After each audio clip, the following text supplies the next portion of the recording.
have been huge and philanthropists have been huge, and the big three coming in, 10 million from each from Ford and Chrysler, and Ford and GM, and 5 million from Chrysler. It's a big commitment. Now you have a lot of other cultural and charitable institutions around town getting a little nervous about this, and you're starting to hear from them who say the pot's only so big. So they're concerned about their programs, that all the foundation money is going to go to Detroit. And well, specifically to the DIA, and you've got other institutions out there who count on support from the automakers and the other foundations, worried about the impact, because the pool of money didn't get suddenly larger. The charitable money at GM didn't get $10 million larger. They're just directing it here. So who loses out on the other end is a question we need to keep an eye on. Who does? Well, I mean, I think everybody. You look at the other museums in town are I think, at the top of the list. And cultural institutions like the opera, the DSO. Sure, you know, that's who depends on this money, and they need it. You know, the African American Museum is not in great shape anyway financially, and is in huge need of an endowment that its management needs to get started building, by the way. But that's going to be tougher in an environment where, I don't know, $400, $500, $600 million has gone to the DIA, and it's necessary. I mean, we have to save that museum, but it will make it tougher on everybody. You're already starting to hear some people, you know, really concerned and already seeing sort of the impact that, you know, they're not getting the commitments they felt they were going to get. And you know, this is not just a one-year deal. This is, most of these commitments are for 20 years. This is going to. And this is costing. Yeah, I mean, this is costing. If you think of the numbers that we're tossing around and saying all of a sudden, well, that's not so much. You know, I mean, at the state level, we started at $350 million, and now we're like, well, we're getting off easy at $200 million, right? That's going to this. These are staggering numbers at stake here. I think when you say $200 million, though, when you start off with the $18 billion debt, I mean, again, it's all sometimes sounding like, I think what you're saying, monopoly money, right, when it comes down to it. But I want to talk about money, because we were talking a little bit earlier about the state surplus and the fact that there's a little bit of a change there from the projection that we saw. Could that in any way, shape, or form affect what we're talking about here in money from the state? Certainly changed the dynamic in Lansing. We started out with $1 billion surplus projection. Now I think we're under half of that, aren't we?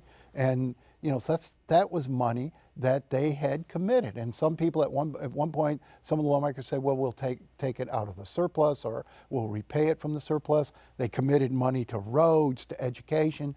They committed money they didn't have, and now they're not going to have, and now they've still got to find another $200 million for Detroit. Why is there such a significant disparity beteen what the projection was and how do we end up there? It was projection. It wasn't real money, and you know, there was a flurry of tax revenue that came in the first quarter based on people selling and paying more capital gains taxes out of fear of a federal tax hike that didn't materialize, and so now that's slowed down. All right, so we had all of this activity this week in Lansing talking about Detroit.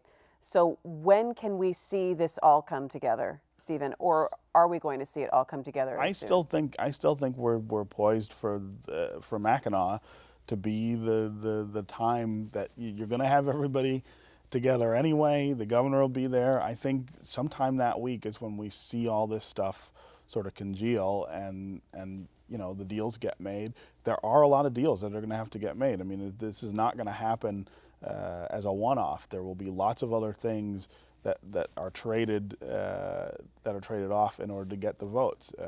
But I still think that's going to be the window where this. But what about the legal challenges, though, that are happening right now with the banks and the creditors? Well, a lot of those, you know, a lot of the legal challenges right now, they know those won't succeed at the district court level. Those are to put that stuff on the record for the appeal. There is going to be a monumental case that goes up to the Sixth Circuit and maybe gets to the Supreme Court about the nature of this grand bargain, about the way the assets at the DIA were handled in this case, and whether that's consistent with bankruptcy law.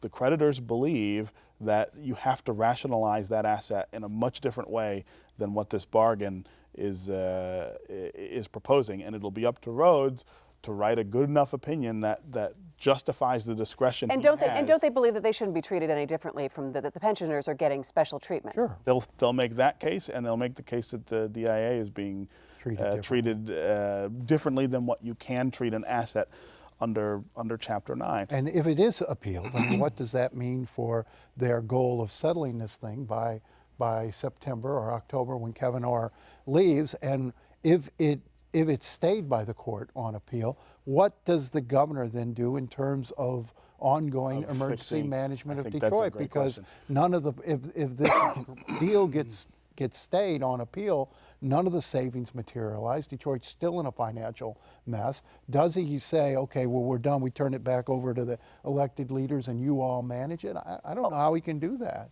Would Kevin Orr really leave in the middle of Yes. that? I mean, no obviously choice. his 18-month stint as emergency manager would be up, but is there any other way to keep him on in Sure. some kind of different capacity? If the city council voted to continue emergency management and Well, under his direction. I mean, actually, what the council gets to do is vote on him. They don't get to vote on emergency management. So even if they say, you got to go, the governor could pick somebody else to come and be the emergency manager for, I don't know what the next period of time is, but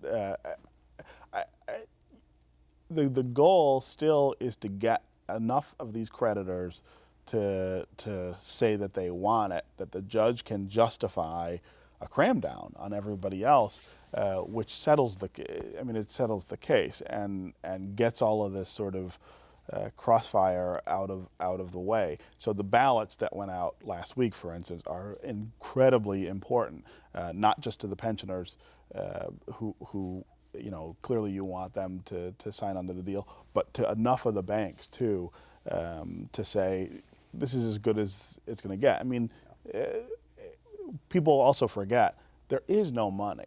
These banks who want more, there's nowhere to get the money to pay them more. Well, unless there's something happens with the water department. Well, the water department's and possible. that's another thing that's still hung out up. there, Yeah. up in the air, that the court really doesn't have much power in terms of forcing the suburban communities to sign on. No, that's right. So this has got to be negotiated, and I don't see those talks Not moving much at move all. on that.